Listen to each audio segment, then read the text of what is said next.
옛날 옛적 깊은 산속에 한 가족이 살고 있었습니다. 이 가족에는 성실한 어머니와 귀여운 오누이가 있었는데 아이들의 이름은 각각해 아달이었습니다. 그들은 가난했지만 서로 사랑하며 행복하게 살고 있었습니다. 어느 날 어머니는 장을 보러 시장에 가게 되었고 오누이에게 집을 잘 지키라고 당부했습니다. 오누이는 어머니가 시장에서 맛있는 떡을 사다 주실 것을 기대하며 집에서 기다리고 있었습니다. 그런데 시장에 있는 동안어머니는 무서운 호랑이를 마주쳤습니다. 호랑이는 어머니에게 다가와서 덮치려 했지만 어머니는 간신히 도망쳤습니다. 무사히 집으로 돌아와 오누이에게 무슨 일이 있었는지 말했는데 그것은 단순한 경고가 아니었습니다. 호랑이는 어머니의 집을 알고 있었고 곧 따라올 계획이었습니다. 어머니는 오누이에게 곧바로 대피하라고 했습니다. 그러나 어머니가 자신을 보호할 수 있을지 걱정이 된 오누이는 어머니와 함께 피신할 수 있도록 설득했습니다. 그러나 어머니는 단호했습니다. 너희만이라도 살려야 해 라고 했고 결국 오누이는 어머니의 말을 듣고 산속으로 도망쳤습니다. 오누이는 산속에서 길을 잃고 헤매다가 마침내 커다란 나무 위로 올라갔습니다. 그들은 그곳에서 안전할 수 있기를 기도하며 기다렸습니다. 하지만 얼마 지나지 않아 호랑이가 그들의 뒤를 쫓아온 것을 알게 되었습니다. 호랑이는 이미 그들의 냄새를 맡고 있었고 점점 더 가까워지고 있었습니다. 절박한 상황에서 오누이는 위험을 피할 수 있는 방법이 떠오르지 않아 곧 하늘로 기도를 올리기 시작했습니다. 그리고 그 순간 기적이 일어났습니다. 하늘에서 굵고 강력한 밧줄이 내려오더니 오누이를 구하러 오르는 길이 된 것입니다. 그들은 용기를 내어 밧줄을 붙잡고 하늘로 올라가기 시작했습니다. 호랑이는 그 모습을 보고 자신도 올라가도록 시도했습니다. 그러나 밧줄은 그를 견디지 못하고 끊어졌고 호랑이는 밑으로 떨어져 버렸습니다. 이로써 오누이는 무사히 하늘로 올라가게 되었고 그 순간 그들의 발밑에는 아름다운 구름이 펼쳐져 있었습니다.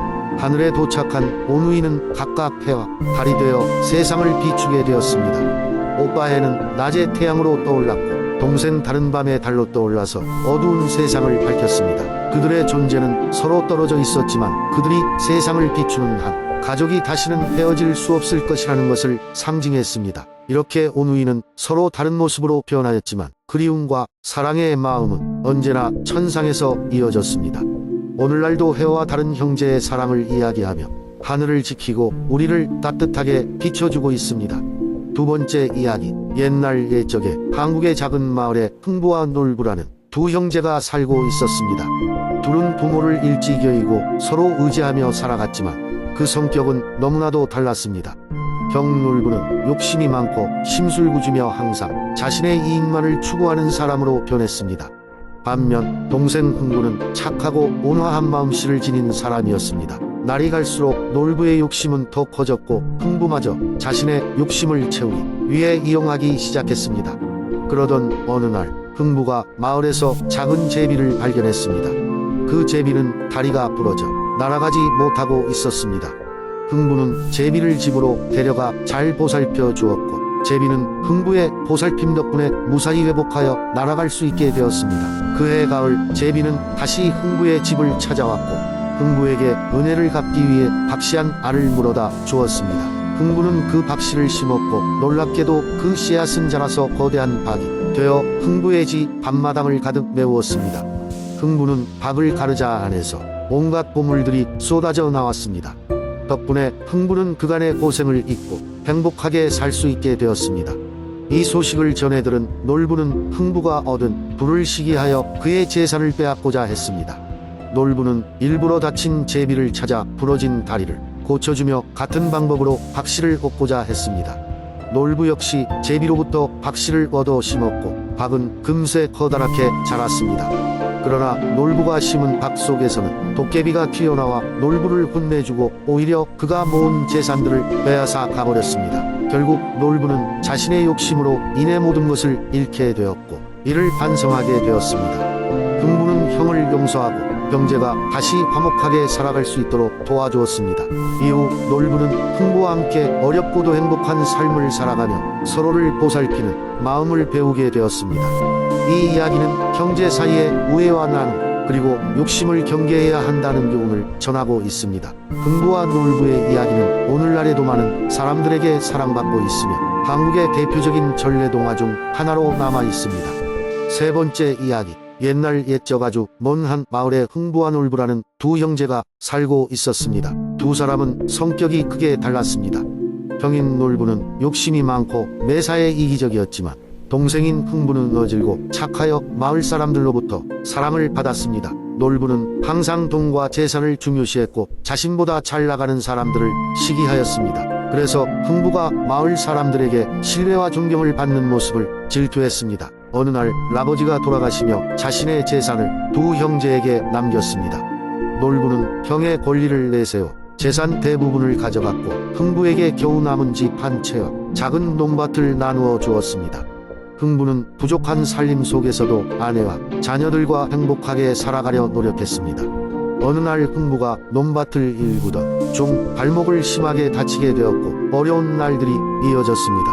그런 와중에 흥부는 다쳐서 날지 못하는 제비 한 마리를 발견하게 됩니다. 이 가엾은 새를 집에 데려와 치료해주고 정성껏 보살펴 주었죠. 제비는 건강을 회복한 후 날아갔지만 얼마 지나지 않아 다시 흥부의 집을 찾아왔습니다. 제비는 부리로 조그만 씨앗 하나를 물어다 흥부의 발밑에 떨어뜨리고 떠났습니다.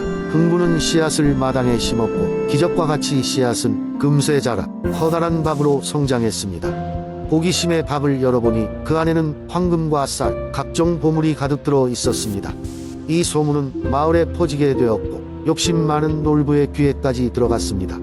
놀부는 흥부의 성공을 시기하여 자신의 집 앞에서 다친 제비를 일부러 만들어 치료해 주었습니다. 그 제비 역시 씨앗을 물어왔고 놀부는 서둘러 그 씨앗을 심었습니다. 그러나 놀부의 밭에서는 황금이 아닌 도깨비들이 쏟아져 나왔고 놀부의 집은 순식간에 망가지고 말았습니다. 놀부는 큰 충격을 받고 절망에 빠졌습니다. 그제야 자신이 형으로서 동생을 제대로 보살피지 못한 것을 후회했습니다. 흥부는 그런 형을 이해하고 따뜻하게 맞아주었습니다. 친절과 선의의 힘을 깨달은 놀부는 이후 흥부처럼 착하고 바른 삶을 살기로 결심했습니다. 두 형제는 서로를 이해하고 더 이상 다투지 않으며 화목하게 살았다고 전해집니다. 이 이야기는 우리의 삶에서 욕심을 버리고 서로를 이해하며 함께 살아가는 법을 배우게 하는 교훈을 줍니다. 이처럼 동화 속 이야기는 단지 재미있는 이야기로 끝나는 것이 아니라 삶의 중요한 가르침을 주는 의미가 깊습니다. 네 번째 이야기. 옛날 옛적 깊은 산속에 한 마을이 있었습니다. 그 마을에는 착하고 성실한 나무꾼 한 사람이 살고 있었어요. 이 나무꾼은 매일 산에 올라가 나무를 베어 힘들게 생계를 이어갔습니다. 하지만 그는 언제나 긍정적이고 열심히 일하며 자신만의 즐거움을 찾았어요.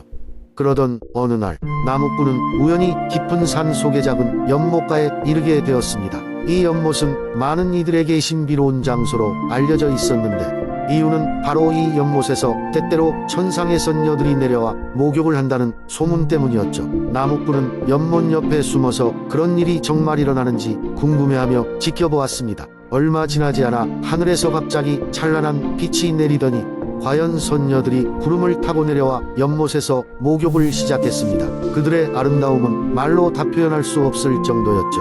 나무꾼은 선녀들의 아름다움의 넋을 잃고 멍하니 그 광경을 바라보았습니다. 하지만 그 중에서도 가장 아름답고 매혹적인 한 선녀에게 눈길이 갔습니다. 그녀는 하늘에서 내려온 직후 아름다운 옷 한 벌을 옆에 두고 물속으로 들어갔습니다.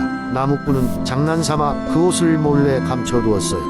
시간이 지나고 선녀들이 다시 옷을 입고 하늘로 돌아가려 했습니다.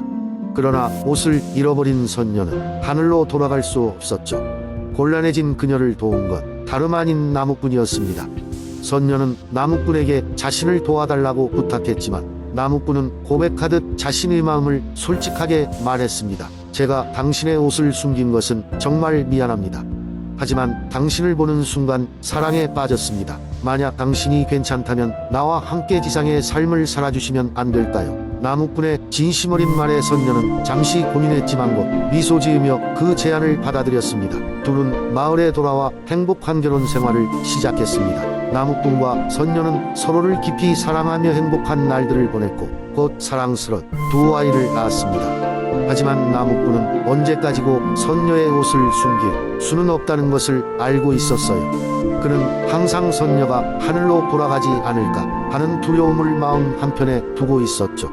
어느 날 나무꾼이 산에 나가 일을 하는 동안 아이들은 작은 아궁이 뒤에서 놀이를 하다가 우연히 선녀의 옷을 발견하고 말았습니다. 그날 저녁 선녀는 옷을 발견하고 한참을 망설였지만 결국 나무꾼과 아이들을 떠나 하늘로 돌아가기로 결심했습니다.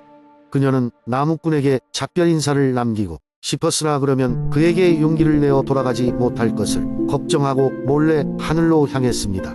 선녀가 사라진 후 나무꾼은 깊은 슬픔에 빠졌습니다. 그의 옆에는 이제 그토록 사랑하고 아끼던 짝이 없었습니다. 그럼에도 불구하고 그는 두 아이를 위해 힘들어도 꿋꿋이 살아갔습니다. 하늘의 선녀는 나무꾼과 아이들을 그리워하며 지냈지만 두 세계의 사람들은 다시 만날 수 없다는 운명의 장벽을 넘기는 어려웠습니다. 이렇게 나무꾼은 평생을 선녀를 그리워하며 보냈고 이 이야기는 사람들 사이에 오래도록 전해지며 사랑의 깊이를 일깨우는 교훈으로 남게 되었습니다.